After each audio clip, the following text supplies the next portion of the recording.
Greetings, everyone. This is the sixth episode of Range of Science podcast. Today, our guest is Professor Thomas Metzinger, Professor of Philosophy at Mainz University, a prominent figure in philosophy of consciousness and mind. He has written two books, Ego Tunnel and Being No One. One is more for general audience, and another one is more technical and extended version of Ego Tunnel.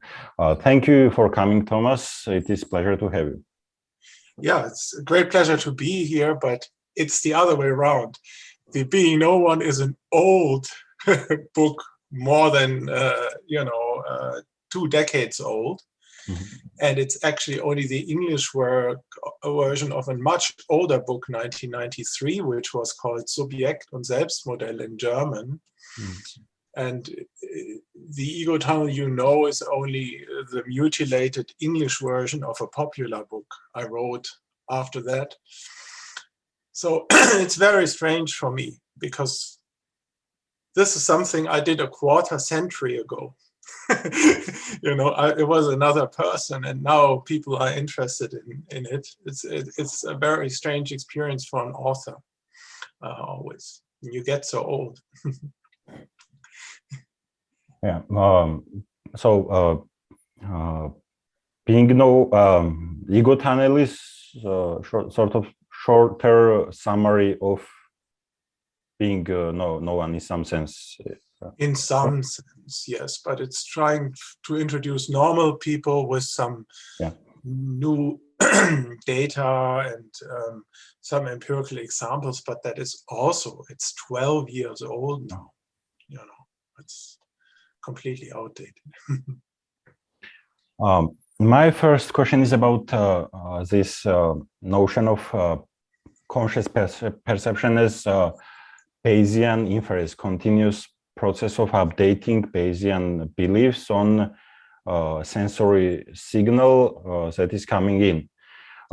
This has been prevalent in recent consciousness literature, even in some contradictory theories, even in Graciano's theory, for example, and Anil Seth's theory. They both rely on this notion of Bayesian inference. I would like to know what is your opinion on that kind of growing paradigm on the subject. Does brain perceive according to Bayes' rule?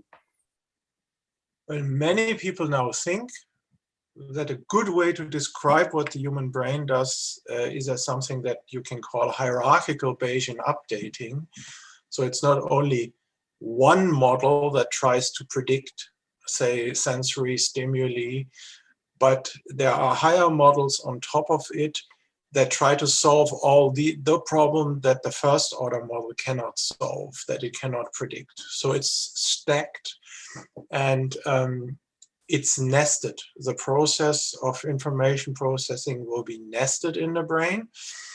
And prediction, in the sense predictive processing, will also happen on different timescales. So in sensory perception, it will be a very short time scale in which the brain tries to guess, say, what the next stimuli on the retina will be, and tries to create a model as if to cancel the stimulus.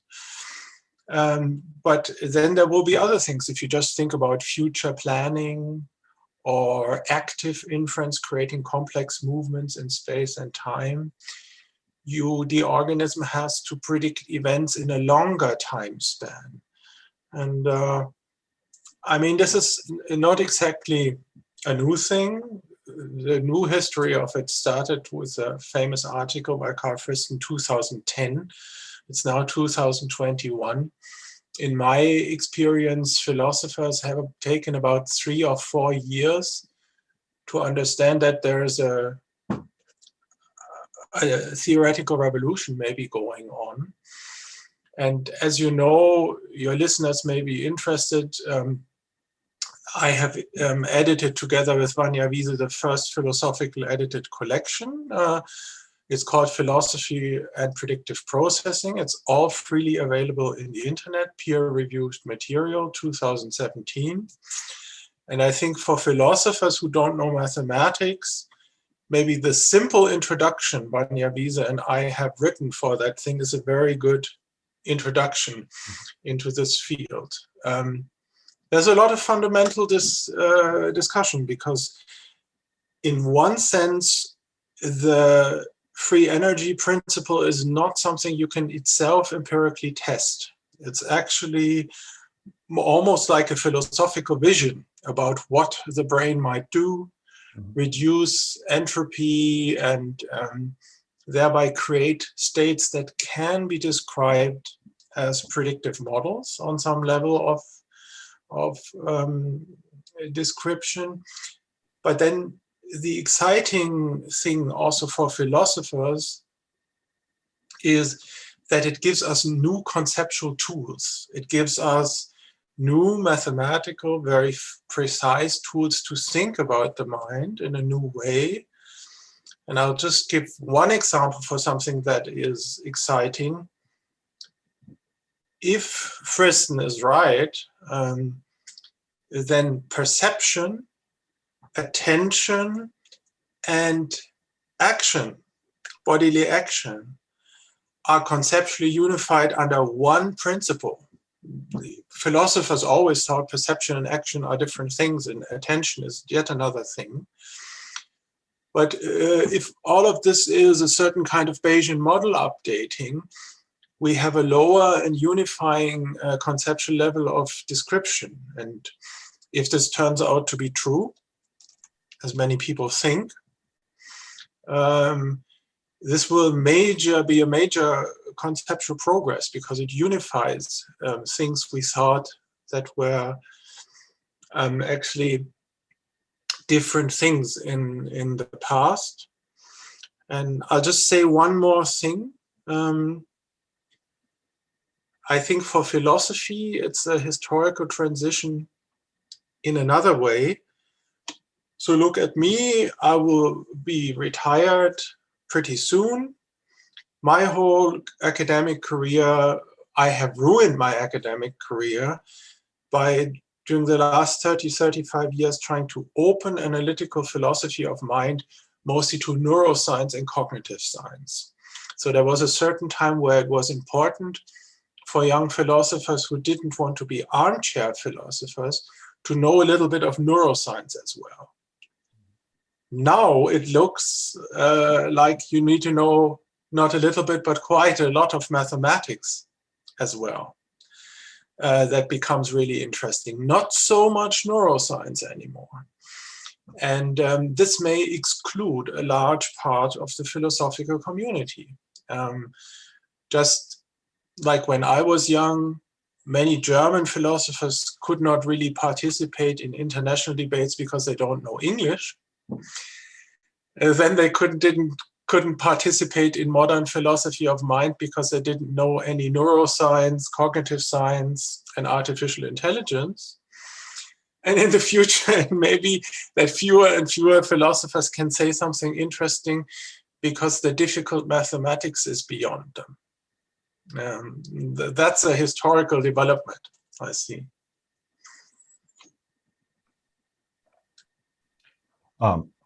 You have distinguished between phenomenal self-model and phenomenal model of intentionality relation in your books. Other scientists have distinguished between mere sentience and self-consciousness or metacognition. I would like to know, how are these two entities related in terms of representing in epistemic space? You were talking about it in one of your articles. And are these two things also different as a brain processes? The last thing, we only have little. It's not true. We have some data, but this takes a little longer to explain. So the PMIR, the phenomenal model of the intentionality relationship, is a concept I first introduced in 1993 and then in that English book. And the basic idea, which nobody had formulated before, is as follows. We have phenomenal representations of objects. We have phenomenal representations of colors, of shapes. We also have a conscious representation of the sense of selfhood, for instance, of our own body. We have somehow a phenomenology of the sense of control. And my point was that what Franz Brentano in 1874 introduced as the intentionality relationship, the relationship between a mental act and an object, where the object does not have to exist. So that's the apparently irreducible thing about intentionality, that how could a physical process in the brain have a relationship, say, to a unicorn or something like this, to an object that does not exist by thinking about it. That is known as Brentano's problem. And in the history of philosophy, there are precursors, there are medieval theories of intentionality, and in Arabic philosophy, there have also been ideas of intentionality. But in the West, this mainly started with Brentano, but Husserl also said a lot of things about intentionality. And one concept he used was der Blickstrahl, the ray glance, that is like the ray that comes out of your eyes when you look at something. Der Blickstrahl des reinen Ego, he said, for instance. So the glance by which the pure ego looks at something. And then I thought, what was the idea that Brentano and Husserl had? That there's an irreducible property of intentionality where the human mind is directed at objects. What is that? And I thought, I still believe today there is a phenomenology of intentionality. And that's what I wrote. There's actually a conscious experience at being directed. Mm-hmm. For instance, just take the case of attention. You can sit in your chair and not look at anything in particular, have an open gaze, maybe be a little tired. You can have a phenomenal self model. You feel your body from the inside, you feel you're sitting there, but you're not directed at the world according to conscious experience. Mm-hmm. But then you point your attention to an apple on the table. You look, you focus your attention, you move the focus of attention to the apple and hold it there. Then you have an extra kind of phenomenal experience. It's like what Margaret Anscombe, the British philosopher, called the arrow of intentionality, is pointing out of your eyes to the apple on the table. And you have many variations of this. If you just mind wandering and you don't think about anything, you're confused, you don't have that. But if Zaza comes and asks you, what is 2 + 2? You suddenly get focused, and somehow you focus on, that's the question, what you focus on some abstract mental content, but you are directed at some object component. Then you have a PMIR. You don't only have a self model, but you also have a conscious representation of the relationship of directedness. And I think that is a point that has been overlooked in philosophy. For instance, in semantics, people talk a lot about reference relations. How does a term refer to an object? But what they don't see is that there is a phenomenology of reference. When you say, do you see this apple there? This is an apple. There's also a conscious experience going along with it. And if we have the same, we have the experience of, I understand your meaning. I understand what you are saying. So In a nutshell, this PMIR idea has two main issues. First, I'm claiming there's a special kind of phenomenal content we have overlooked. The brain models intentionality, but without concepts or words on a subsymbolic level. And it has been doing it first. And second, the idea was what inspired Brentano, what gave Brentano really the idea about what everybody talks about on a theoretical level as the problem of intentionality, was his own phenomenology. It was his own phenomenology of directedness that then created the big philosophical problem everybody knows. And well, there's much more to say about this. I would say one more thing, and then I will ask you further questions. So let you ask further questions. So in philosophy, everybody likes to talk about the first person perspective. And everybody pretends that we know what we mean when we speak about the first person perspective. It's like a conspiracy. You know, everybody talks about, for instance, first person facts. And then the question is, are they reducible to third person facts? And then you get huge debates. But if you just take that word, first person perspective, and ask what does the concept mean? You see, it's a metaphor. And the metaphor has two components. One of them is first person. That's pretty clearly defined. That's a grammatical metaphor. In language, there is for instance, there's first person self-reference. You can refer to yourself, I, Thomas Metzinger, do this, using the first person pronoun I. That's not a mystery. We have basically understood how first person reference works in the linguistic, in the grammatical sense. There are no deep mysteries there. The second half of the metaphor is perspective. Perspective is a term from geometry, not from linguistics.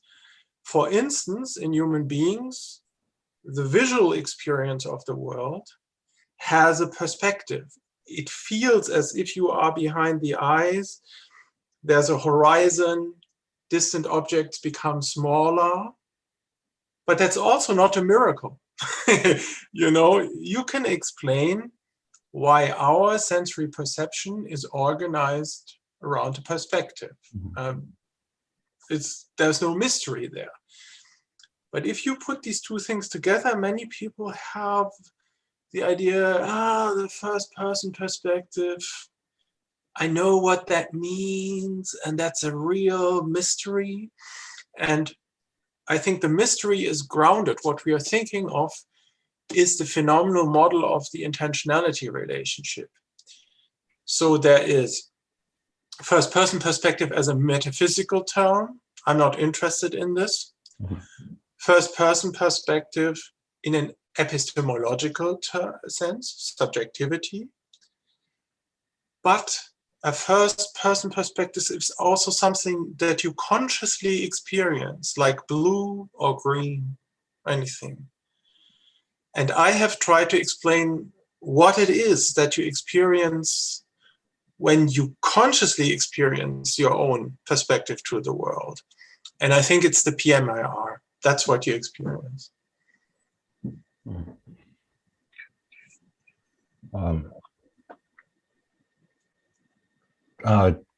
Just came to mind, John Locke, I think, had a distinction between primary qualities and secondary qualities, between like solidity of objects and colors of the objects.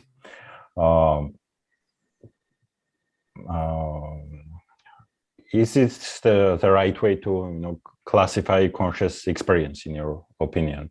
Which properties can be classified as pure constructs of the brain, or something that emerges in interaction between brain and object, and something that exists without brain? That's a very important and interesting question. So first, I find that in the popular consciousness debate, there are a lot of people talking about qualia, and they don't know what qualia are. And I think the locus classicus for qualia in the modern sense is a philosopher called Clarence Irving Lewis, who was a professor of logic in San Francisco. He wrote a book, Mind and the World Order, and he defined qualia as subjective universals, like redness or blueness. And he said, we can identify them, we have transtemporal identity criteria, and we can identify them from one red experience to the next experience. We know the sameness. I think that's false. That's empirically false. You can show it. But what many people also don't understand is what you have just exactly seen, that there's hundreds of years of conceptual history before that, with John Locke, but also with Galileo Galilei and Isaac Newton and authors like this, about secondary qualities. And of course, the question is, what are properties of mind-independent reality? That is something physics could describe, science could describe. And what are properties, in modern terms, of the world as the brain, the conscious brain, describes it? And I think there's a very simple thing.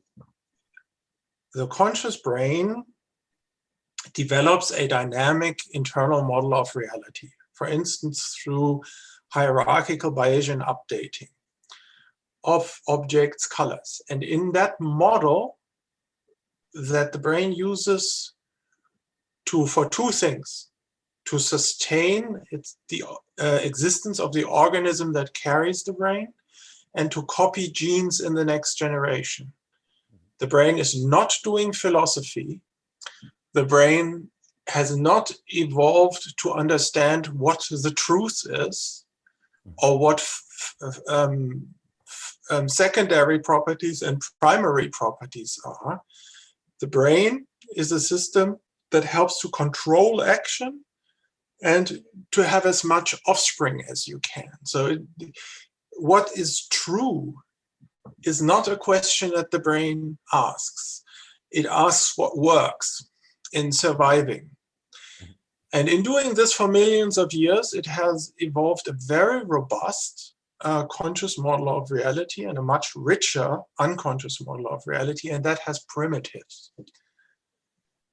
And these primitives, for instance, saltiness, sweetness, blueness, redness, these primitives are something we may call first-order phenomenal properties. Mm-hmm. So I think qualia are first-order phenomenal properties. And this only means that in the model of reality that the human brain constructs, they are simple properties. They are not properties of properties, but they are just properties of objects, like the apple is red or the apple is sweet. And as Paul Churchland has said very early on, there is no mystery in the fact that there are primitives. There must be, in a representational system, there must be a lowest level, basically. And then you have something like blueness. And the system itself, it can say nothing about this except this is blue. And there's where this intuition comes from there, that this is something irreducible, mystical, the blueness. Because introspectively, you cannot penetrate into the mechanisms that generate blueness in V4 in your brain. So it is something you are just confronted with, and it's simple. And we cannot understand it, But of course, science can understand it. I don't know if that answers your question. Yeah. Keep asking.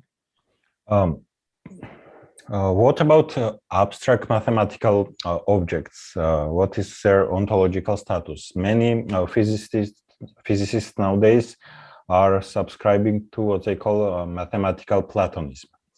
What is your position on that? Are mathematical objects, numbers, and geometrical structures mind independent in some other realm, or are they mind dependent? If they are mind dependent, there is a problem of unreasonable effectiveness of mathematics. Yes. So with this question, I think I really have to disappoint you. I am not a philosopher of mathematics, and I'm just not competent. I do not know anything about current philosophy of mathematics. And also, the problem puzzles me. I have not even a vague answer. I just don't, I have no answer to your question. I do not understand this, but I have some vague ideas. You know, doing mathematics is an enculturated practice, and you can see that some animals have a numerical sense already. They can distinguish 1, 2, and many. Some birds can do this. And mathematical cognition, that is safe to say, has a history on this planet, a biological history. Mm-hmm. And in trying to understand what we do, human brains, Homo sapiens, when we do mathematical cognition, we of course use this classical model we just talked about from Franz Brentano. The mind is directed at an object. The mind is directed at the number 2. And in this way of thinking about our own mathematical cognition, we reify the objects of the target of mathematical cognition. We create an object, then number 2. And then all these philosophical problems surface. Is this an abstract object that has no physical properties? Are we connected to something that is outside of time, for instance, outside to space, when we try to solve mathematical problems? I have really nothing interesting to say about this. I don't really understand it, but one thing I would like to say, the question is, how does human mathematical cognition work? This is a question that can be answered scientifically, and how does it come about in evolution? And then there is another question is, why does mathematics work so well? How can it extract laws of nature and things like that? The working so well is not something done by individual brains. The working so well is done by scientific communities of mathematicians working together, having a history of mathematics, a history of mathematical research, creating abstract systems of representation. It's not individual brains. It's groups of human beings that have developed that kind of mathematics, of which you then ask the question, why does it work so well? And maybe it doesn't. I found it very interesting. I have an extremely high respect for mathematicians. I admire these people. And one time mathematicians invited me to their department to give a talk. And then I asked them, so in your discipline, I told you a bit about the problems in philosophy. What is the biggest problem? Is there something I can understand for you in mathematics today? And they said, yes, we don't know what mathematics is anymore. And I said, what? And I said, yeah, we don't know where the boundaries of the field are. And then the friendly professor who invited me showed me his computer. And he was working in a very specialized field of geometry. And he says, every morning when I come to my office, I turn on my computer, and he showed me, last night, 11 new preprints from the mathematics community have appeared on the server and are in my mailbox, just in the narrow field I'm doing research in as a mathematician. Nobody has an idea what is happening anymore on the world. There's so much happening in mathematics all the time. Mm-hmm. Also, of course, in meta-mathematics, that nobody really knows what the boundaries of the field are, where important discoveries are. And if that is true, that's maybe one thing I would like you to think about. Maybe it's not so easy to say, why does mathematics work so well? You know, maybe we arrive at a point in the future where it doesn't work so well anymore, because we don't know what it is. But again, I'm completely incompetent to say anything about this. You have advocated 30-year global moratorium on research on artificial consciousness.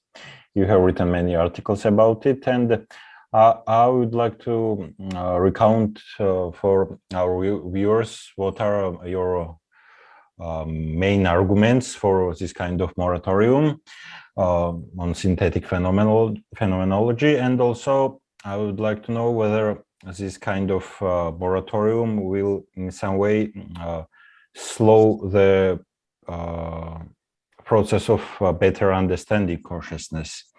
I believe that in some sense, if we want to fully understand consciousness, we should be able to build it, as Richard Feynman put it. So what is your opinion? Exactly. So I think Feynman had a very good idea there. If you really want to understand a phenomenon, you do not only need a theoretical model or a mathematical model of it.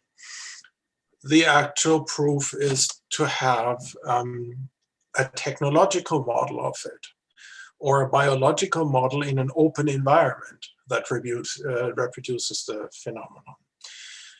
So I haven't written so much, but this year I have published one official paper where I demand a global moratorium on synthetic phenomenology until 2050. So on one level, it's a very simple idea. The point is, in the consciousness community, there are already at least 3 labs on the planet by colleagues I highly respect, and I have nothing against them, who officially say, we will make artificial consciousness if we can do it. And we think it's an interesting thing. And the first thing I'm saying is, we should not do this until we really know what we are doing and the process gets out of hand. So I'm not against research, but I'm saying we should, until 2050, we should not fund research like this, and think about the ethics of artificial consciousness. One question you ask is very simple to answer. Will this not impede progress in consciousness research? The question, the answer is simple: no, it will not, because nobody cares about it. All these people are just interested in their personal career, and you can see the same thing with animal experimentation. They would never not do something for ethical reasons if it was in the interest of their career. There are all these countries like China or so. We only have something like 22, 24 stable democracies in 190 countries on the world. people would immediately do something like this if they could do it just to be famous and just to go down in history, even if it creates enormous suffering. Now, two things are important. So the main risk description, some people have heard of Bostrom and the idea of an intelligence explosion. What I am saying, there is an undiscussed risk that is equally dangerous, namely a suffering explosion.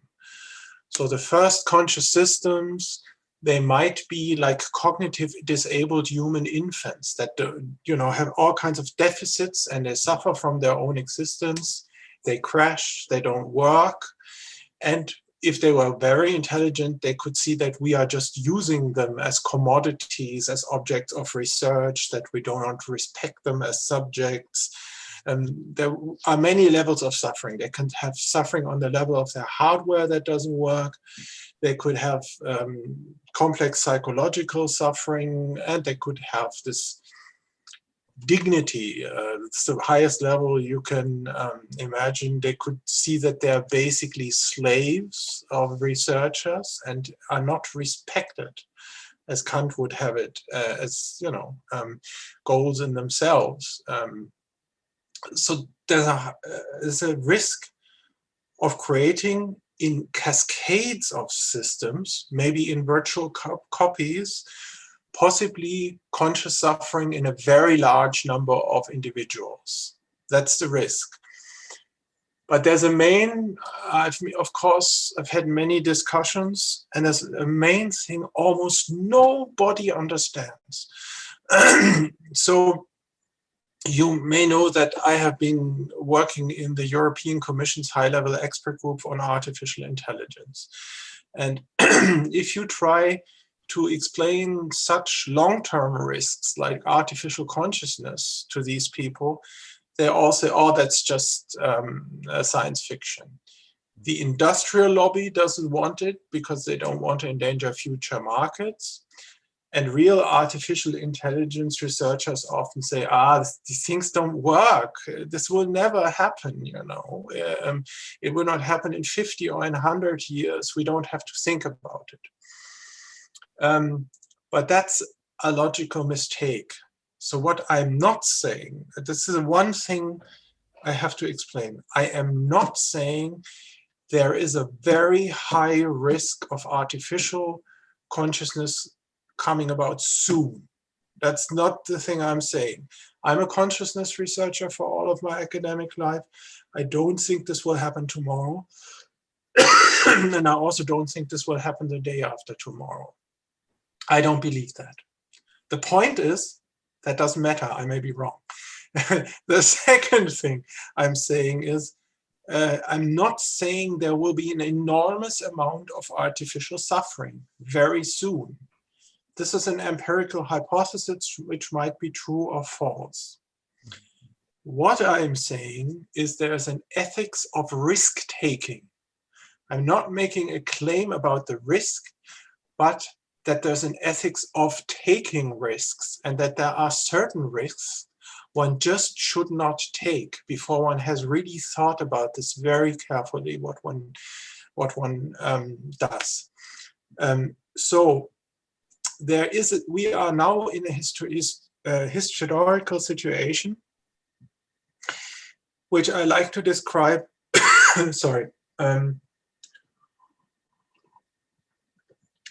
as a situation of epistemic indeterminacy.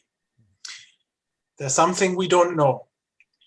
We don't know if there will be artificial consciousness at some point, or if there will never be artificial consciousness.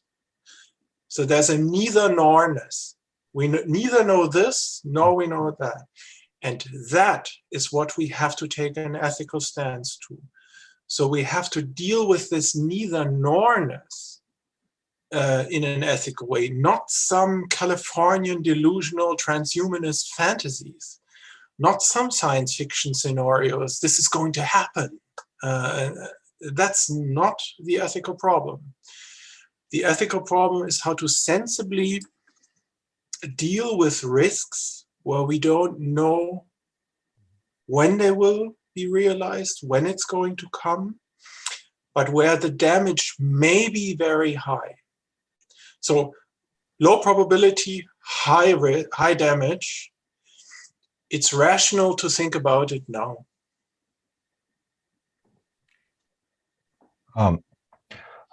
Some scientists suggest that in order to explain the problem of unity of consciousness or binding problem, it is better to it is better explained if we say that consciousness is information integrated in electromagnetic field of the brain. Mm-hmm. Not just in the brain, because it will feel this electromagnetic field is everywhere, and it is accessible in big, large distance everywhere, like router and internet. What are your views on these field theories of consciousness? Well, the first thing one has to see is that field theories of consciousness are almost a genre. There have been field theories of consciousness before. For instance, in Aaron Gurvitch, the phenomenologist, the field of consciousness. And I think the idea that consciousness might be a field picks out a number of very important phenomenological aspects. One aspect is the density and the homogeneity. If one looks, as we have recently done in our study on pure awareness, if one looks at the quality of awareness itself, it really has a field quality. There is something evenly distributed and there is no grain. Philosophers have sometimes called this the grain problem, or they also have spoken about ultra smoothness. I think that's a real problem, and we have to understand why consciousness is like that. Now, I can only say about McFadden's recent theory, which I have briefly looked up. I can just not judge it. I cannot form an opinion on it because, to my view, it depends on the physics. If the story McFadden is telling is physically plausible in the brain at 37 degrees and so on, and I just do not understand this. I don't know if this is a physically plausible story if we take all other physical knowledge we have about the brain, about signal conduction times and so forth, into account. So I cannot count on this. The philosophical idea is clear. There is a phenomenology of fieldness. Maybe it's a physical field. People have had this idea before. But if it could be a field so that a physicist would say this is possible in this place of the physical universe, I just can't say. Footnote, we have this for many other theories. So imagine McFadden's story would be true. Then we would have explained one global phenomenological characteristics, the continuum character of consciousness. This would be great, but it would only be one thing. If IIT was correct, integrated information theory, we would have explained one feature, unity of consciousness as it was classically called in philosophy, global integration. Okay, great. We would have understood one global aspect of it, but many of the other things we wouldn't have understood. Global workspace is, as the authors presently say, only a functional description anyway. But I think it's extremely intuitive that something like a global workspace, the problem also, but always is that there's a homunculus in a workspace. There is somebody working in a workspace. That's where the metaphor comes from. But that thing that does the working as if it was a little agent in the space. That is something we don't find in the brain. So global workspace gives us a third property of consciousness, namely global availability of information. That's fantastic. That's important. Consciousness raises some information in the brain to the level of global availability. And it was Bernie Bars in 1988 who first gave us this idea. But again, so you have continuum character, you have unity, you have global availability. And it's like everybody, it's like my next book will probably be called The Elephant and the Blind. It's in the fable of the blind trying to touch an elephant and trying to find out what the elephant is like. And some touch the flank, some touch the trunk, some touch the leg, and everybody has something right. But we don't have the whole story. Yeah. So we need some kind of meta theory that combines different correct aspects of integrated information theory, global neuronal workspace, or other theories. Yeah. What were, sorry, you were saying? No, you asked. I talk too much. What are your findings in your recent article in PLOS ONE on pure awareness? Did this study find out what was minimal consciousness? Minimal phenomenon. What is description of minimal consciousness? If there were any similarities between various. Yeah, so just let me explain the general idea first. So there are two open access papers out there. The idea was that we have tried many things in consciousness. For instance, we have done research on neural correlates for 20 years now, and many people think it doesn't work. Tononi, for instance, told me just recently, this is a failed research program, the NCC program. And I'm trying to develop a new angle. There's a certain kind of explanation that is called a minimal model explanation. Sometimes we can understand a complex phenomenon by creating a minimalist idealization. That is, we create a mathematical model of the phenomenon that leaves out everything that is superfluous and tries to get only those causal core properties that are relevant for an explanation. And that leads to the question, could we have, it has worked in physics, it has worked in chemistry, there are examples of minimal model explanations. And the thing is, could we do that for consciousness? And then you have a very simple question, what is the simplest form of conscious experience? What can you subtract? Now, I have long believed and written that you can subtract any form of egoic self-awareness. That's not necessary because there are spiritual experience, there is ego dissolution under psychoactive substances and psychiatric syndromes. You can subtract time experience, you can subtract body experience. And if you go at it like this,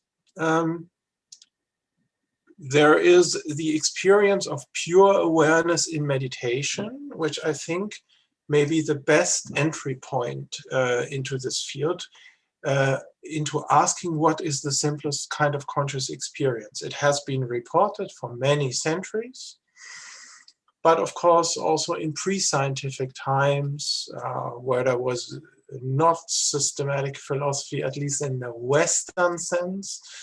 And we have a unique historical situation. In the past, most people in Buddhism and Hinduism that have meditated very systematically and thought about pure awareness already 2,000 years ago were people who were in the mindset of a strict religious belief system like Buddhism or Hinduism and so forth. Now we have millions of people who meditate all over the world, and many of them characterize themselves as SNB, spiritual, SNBR, spiritual, no, SBNR, spiritual but not religious, right? Whatever that means. And the question is, will these people have different experiences? So we have just published a massive study on the phenomenology of pure awareness in meditation, which took us more than 2 years to work on. And we have meditators from 57 countries filled in an online survey in 5 different languages. We are now working on a second version that's going, hopefully covering more countries. You have to be responsible for your country, and you will have to make a translation for your country, and you will have to find every single meditator in your country because we need help from all over the planet. There is work coming to you, and you will not be paid for it. And so we have just published the results of it. And of course, psychometric studies have serious methodological limitations, but you get some clear results. For instance, there is a phenomenology of silence and clarity, the absence of all thought. There is a phenomenology the Tibetan Buddhists have talked about 300 years after Christ of empty cognizance, that is just the experience of knowing, but without a content, knowing nothing, but knowing itself, without a PMIR, without subject and object. There is no body that knows, there's no knowing self, and there's no thing that is known, but knowingness is there. There are other aspects that come out, like luminosity, and we have developed a 12-factor analysis of the empirical material. It's of course, in one sense, it's important to understand this is not meditation research. This is not the point. It's research on the phenomenology of pure awareness. And the question is, green has a certain phenomenal character. Pain has a certain phenomenal character. Does being aware itself have a phenomenal character of its own? Consciousness. Many philosophers would say, no, it's fully transparent, there's only content.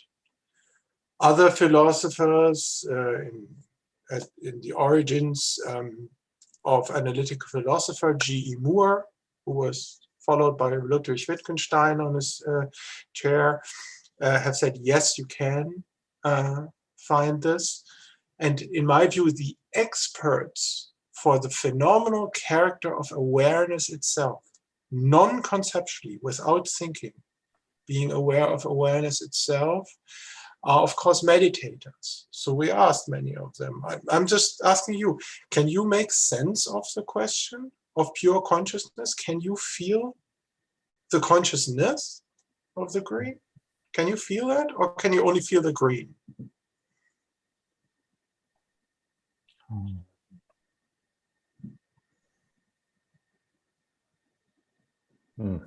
I think I can understand not just green, but consciousness of green.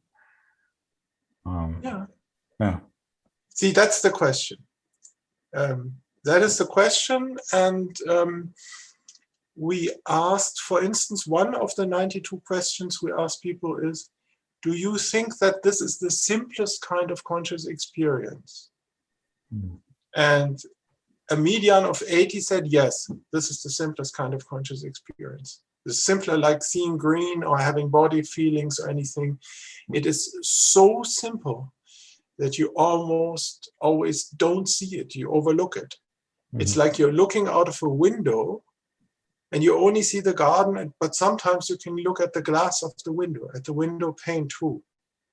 And then you can learn to see the garden and the window pane sometimes at the same time.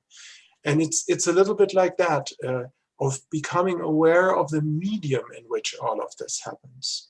Mm-hmm. And I think this would be a very interesting new angle that could also unite, say, IIT, global workspace theory, and the existing approaches, asking what do they contribute to a minimum model, and what does phenomenology tell us? But on the other hand, we had 6% who could not fill out the questionnaire. Roughly 3% of the people said, meditators who meditate for years, I don't know what pure consciousness is. I do not understand the concept, Mm-hmm. even after we have explained it. And there were another 3% who said, yeah, I understand what you mean, but I've never had that. Just to give you an example. And then you get very rich. We also have verbal reports. I'm working on a big book right now. Very rich description, and it's not the one essence. People coin a lot of metaphors for it. But I think it's a region in phenomenal state space. So I think it's not an essence, but a prototype. The concept of pure consciousness doesn't have definitional structure, but probability structure. That is the way to look at it, as a region in state space. And you can get a little closer to it by looking at the statistics of reports. Mm-hmm. And of course, people would have to look at these two papers, but maybe I could, because I have a 450 book on my hard disk, mm-hmm. I could talk to you for 10 hours easily now about this. But I will just pick out one thing that I found really interesting. We have some questions in a questionnaire. Do you think that pure awareness knows itself? And now we have phenomenological data, empirical data, that a large number of meditators actually do not only claim there is a quality of awareness per se without ego, without self, but that quality is reflexive. So there is a non-egoic self-awareness. There is a kind of self-awareness mm-hmm. in which there is no sense of self. I call it, in my terminology, there is no epistemic agent model. Mm-hmm. There's nobody meditating anymore. There's nobody guiding attention. Of course, there's no thinking. So we have reflexivity, if you will, on a subpersonal level, in the pure experience of awareness itself. And I find this very interesting because it's a very subtle point that speaks to a lot of the Western philosophy on pre-reflexive self-awareness, vaguely since, Sartre, Fichte, all the discussions in Germany with Dieter Henrich and Manfred Frank, and today with Uriah Kriegel and philosophers like Ken Williford. You have a lot of people looking at what pre-reflexive self-awareness is, mm-hmm. But they all think it's a sense of self that comes before reflexive thinking. But there is evidence now for selfless reflexivity in consciousness itself. And what I find very interesting is that the treatment in Western philosophy has been very coarse-grained and simple. It's not very satisfying. It doesn't map the phenomenology really. But in Tibetan Buddhism, we have technical concepts 3 centuries after Christ. For instance, the concept of Rang Rig Yeshai. So that's Yeshes. I don't know how to pronounce Tibetan properly, but it's self-aware empty cognizance. It's self-aware pure awareness. They have discovered it because they have cultivated phenomenology for centuries, in meditation, and looked at this carefully. And maybe there's a connection between classical Tibetan Buddhism and the best models you asked about in the beginning of our conversation about predictive coding. There could be an interesting connection, not the usual Californian Gaga stuff, neuroscience and Buddhism, and not the popular mind and life cult kind of thing, but something serious. And I will just close on one thing. The philosopher Jacob Howie from the University of Monash University in Melbourne has also made this point. We spoke about brain processes that in the beginning of our conversation that continuously predict what's going to happen next and trying to cancel out the stimulus. Now think of a special representation that predicts the conditions of its own existence. So it always simulates not light or something, but the causal precursors of its own existence. This will be a state that constantly predicts its own existence, so to speak. But because it doesn't do it on a conceptual level, at least that's my theory, but simulates them in a real physical brain, it creates these conditions of existence by simulating them. And now add a second building block, the property of tonic alertness. What happens when you become awake in the very first milliseconds in the morning when you wake up? You don't know who you are, but you become sensitive to stimuli. You can orient yourself in space and time and to the person, and you can control attention, but you don't do it. You just predict that you will be doing these things as an organism very soon. And I think that maybe actually be something that comes very close to pure awareness. That's one of the completely speculative working ideas I have. So a state that predicts its own condition for existence all the time, but for tonic alertness in the domain of wakefulness. Maybe that is the simplest kind of conscious experience, and I think it would give us a brand new perspective if we would ask, okay, what does that have to do with IIT?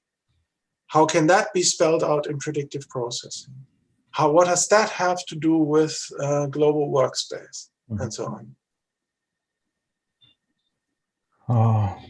That is something similar to this free energy principle, maybe. Yes, of course.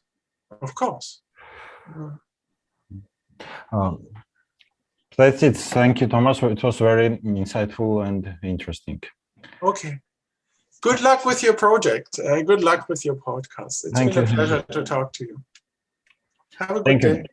I will send you as soon as I publish it by tomorrow. Okay. Good. Bye-bye. Bye. Thank you.